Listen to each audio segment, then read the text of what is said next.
Nous débutons la visite de la ville par un marché local un peu différent de celui qu'on a pu voir à Shanghai.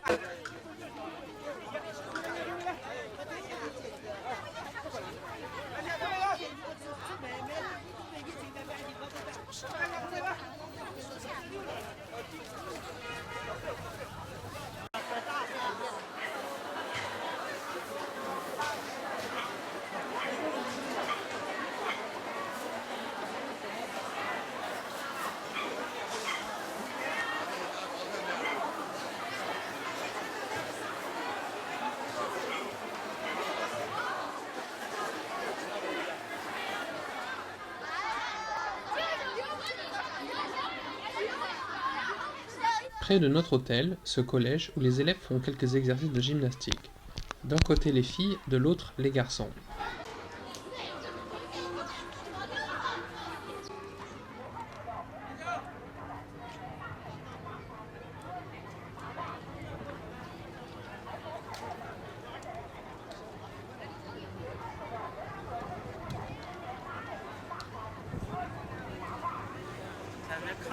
Au milieu de la jetée, ce ponton terminé par ce petit temple est le symbole de la ville et se retrouve sur les bouteilles de la bière Tsingtao.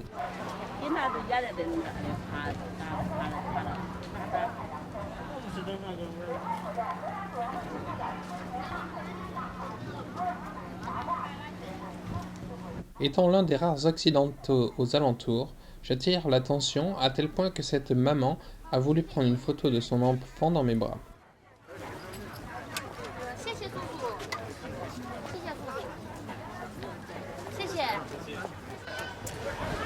Petit passage dans le centre-ville qui alterne les rues commerçantes assez récentes et d'autres plus pauvres.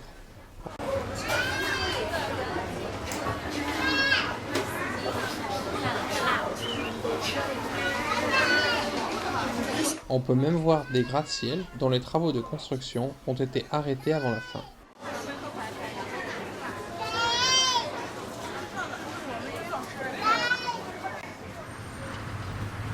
Nous passons maintenant à la première des plages de la ville.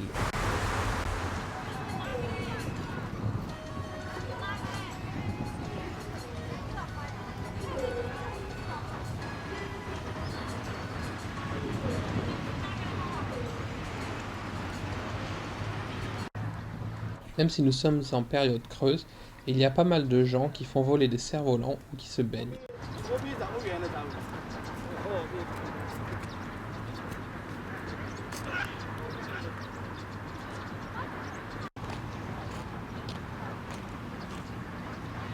Bienvenue à Qingdao, ville côtière de l'est de la Chine et mondialement connue pour sa bière, la Tsingtao, qui n'est autre que le nom romanisé de la ville.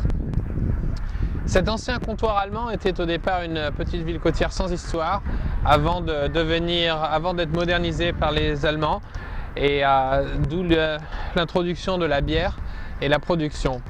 À ma gauche, le Zhongshan Park, qui vient du nom de la première personne à avoir créé la République de Chine.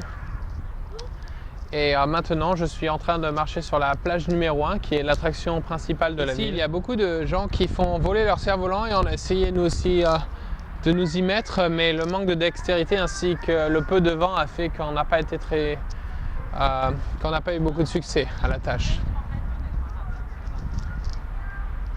Une autre attraction de la ville, comme toutes les villes côtières bien sûr, et ça, c'est fruits de mer.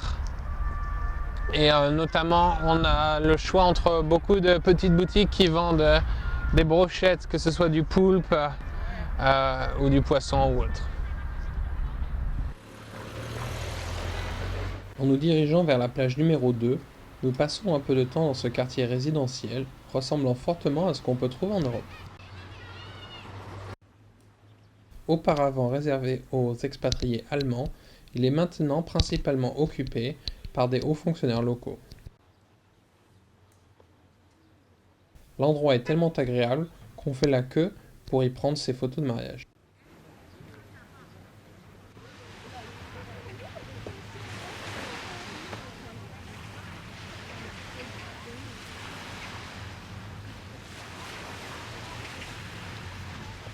Coucher de soleil sur la plage numéro 2, à l'est de laquelle nous nous trouvons, tout près de l'ancienne maison du gouverneur de Qingdao, puisque comme je vous l'ai dit précédemment, Qingdao était un comptoir allemand, une colonie allemande.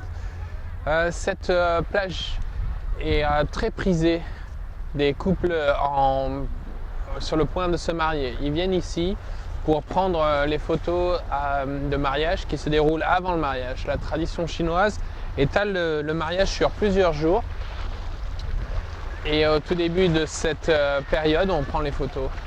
Cette plage est aussi une plage très fréquentée en été, avec ses bungalows où on peut se changer. C'est une plage payante, elle n'est pas libre. Et elle est très prisée, elle est beaucoup plus agréable que la plage numéro 1 que nous avons vue tout à l'heure.